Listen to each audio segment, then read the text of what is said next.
about who we are, the complexities we bring to bear to this country. And to do this in literature and the arts during this time where we have ChatGPT and all this kind of AI generated work, it's so important, even more so, to represent ourselves, tell our own histories, and provide our own stories.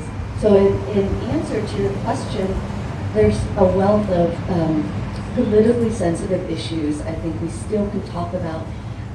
Chloe, you mentioned the re-education experience, absolutely important, or sexual abuse, I think is not talked about enough. We also have the conflict or the rivalry between siblings, which I'm very interested in. We have all the things that happen inside the domestic space that we haven't even begun to talk about, and the relationships that have made, for example, women do the work of making art, of making familial lives livable, that kind of labor. I just don't think we have enough stories about. So I'm not into model minority narratives. I'm not into respectability politics. I'm really interested in your dirty stories. All right. The split race thing is over here. I think that it's great that we, as a community, when we write, we do share our traumas and, let's say, talk about the exclusion of Vietnamese voice historically in the literature on Vietnam, and there's a lot of sharing about some of the prejudices we face. But I'm wondering, and I'm hoping, that we will also be able to address racism within our community. I think that when Vietnamese are among themselves, the things that I have heard said about other groups are really shocking to me. And I think that we need to raise that level of consciousness. I don't think that, to the extent, for example, that many Vietnamese are upset, let's say, that there are stereotypes against us.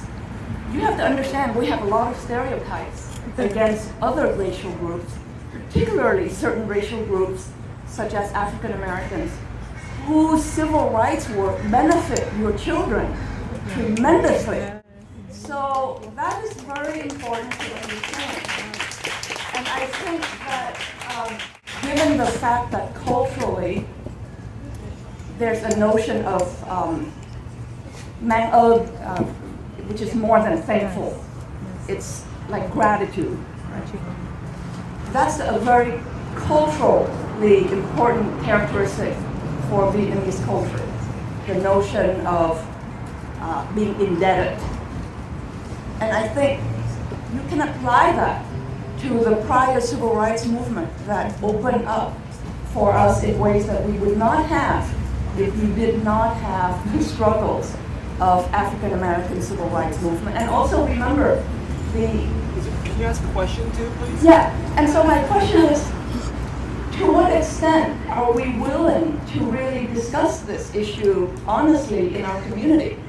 Because I don't think that we're willing to talk about this.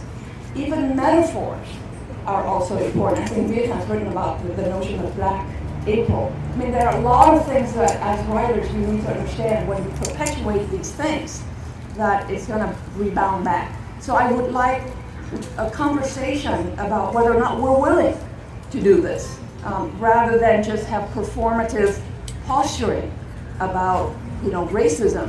Racism is alive in our own community against others. There's so much more that writers can write, but now that there's support. And part of the dirty boundaries, right, is also our own bias, and to understand the history from which we emerge, and also, yes, in one hand, struggle a lot, but also Sorry. benefited from who, fought behind us. And then, yes, Asian Americans, African Americans, and the whole field would not exist without African Americans fighting for civil rights.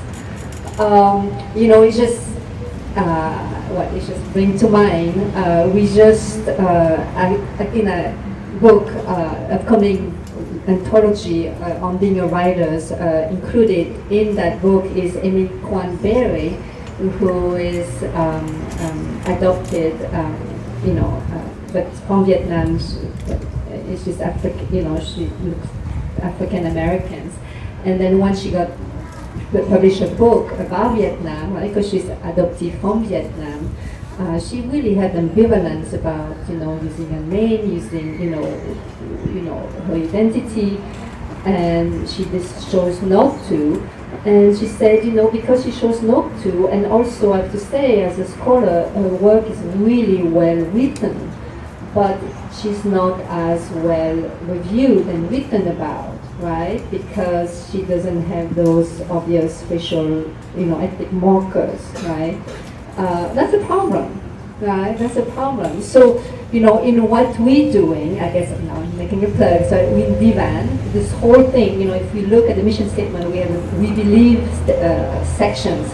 That belief section is growing every day. Now we have 20 bullet points in the belief sections, it's growing.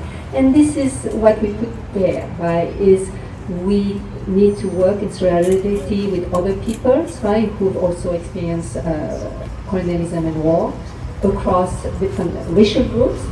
And right now we want to work also with other Southeast Asians, right, because now we're in a position of privilege and trying to uplift this.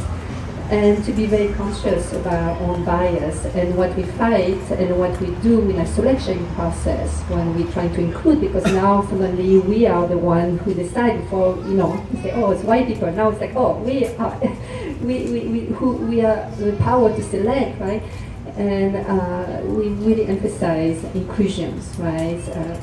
People of mixed race, I'm mixed race, so I'm going to, understand what it means not to be included by either group, and also diversity of sexuality, and so as inclusive as possible, and for people to feel free to speak on their own term, including using their names, right? One of the writers we recently published is Abigail Nguyen Rosewood. In her first book, she can use a name, a Vietnamese name, right? And then she works with us, she felt, empowered enough to use a Vietnamese name, and say, and in the book, she has no characters that looks, seem to have ethnic markers. There's no Vietnamese characters, but it should be okay, right? For Vietnamese writers who can write about, people with not Vietnamese. Or we have Vu Trans, who wrote about the perspective of white cops, right, who have this fetish for this Vietnamese woman, right? It's okay, but those writers are not as visible, right? The black writers, adopted, not as visible. People who don't write about the wars, not as visible. So our job as organizers is trying to as inclusive as possible, and it's difficult. It's very difficult.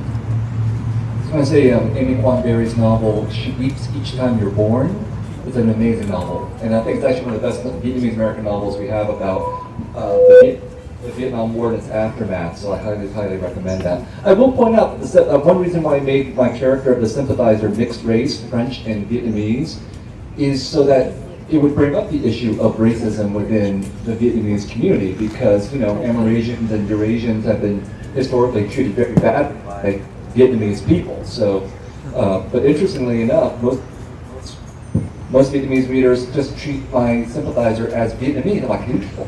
I wrote him specifically so you couldn't just claim him as Vietnamese. You would have to acknowledge how racist Vietnamese people have been to their mixed race compatriots.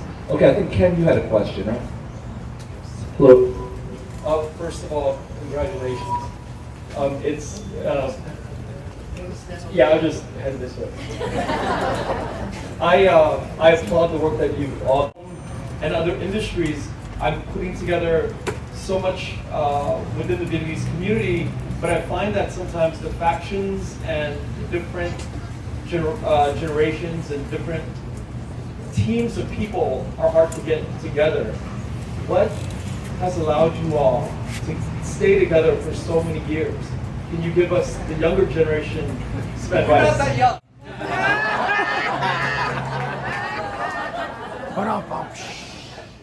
Like you see a mark of authenticity. So I've spoken to them about how as the Midwestern Vietnamese American or East Coast Vietnamese American, I've always felt this lack of kinship.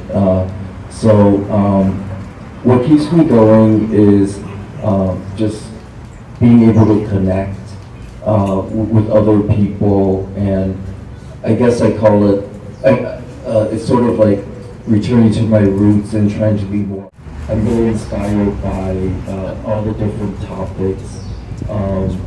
I like a graphic novelist. I think her name is Thuy Boy, or I'm not sure what the guy's critics are, but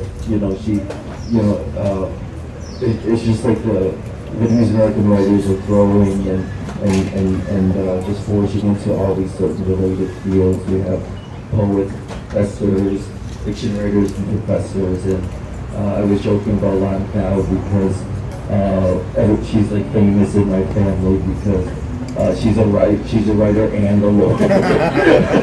Something that as Viet said, like we're supposed to be lawyers, doctors, and everything, but it's great to see everyone, like so many people merging into different fields and even combining fields. So awesome.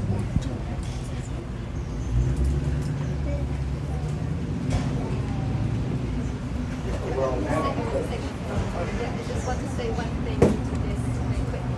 Hello? Yeah, hello. One thing I tell my students is like get involved as a students with organizing. Volunteer to VAALA, volunteer to other groups, because this is how we stick together, right? And like 30 years later, because as students have no clue, right? It's like so long, so shy, couldn't say what, and then gravitates towards other Vietnamese Americans who wanted to write and then organize. And then, when I became a professor, I never thought that would ever happen, but it didn't happen. And then, one day when I was working the Vietnamese Studies Center, and then I resigned, and who do I call, right? I called somebody that I knew in college that we've done organizing before. He was Viet, say, okay, Viet, now we're a professor, can we do this again for larger scale? And he said yes. Right? It's no question, because we knew each other, we trusted each other, because we did it without intentions of any kind. We just did it organically because we had this sense of belonging and kinship, and we built it organically, and that's how we are here today. So really get involved, and that's how it happens. It's not like, because of famous now we get together, it's Tag team question. So that's what keeps me going, and that's what helps me think through the factions that happen within the community and across communities. So have compassion for those who are different from you, and make space for others all the time. I know we're supposed to take a break, but I think there's some urgent questions. If you can keep your questions short and your answers short, let's hear One urgent question. One urgent question. One urgent. Oh, there's too many. Okay, but yeah, I got your eyes first. Okay, so over there we have the Pham Quang Gun, writer, Kathy Lin Che, writer, poet, also organizer as well.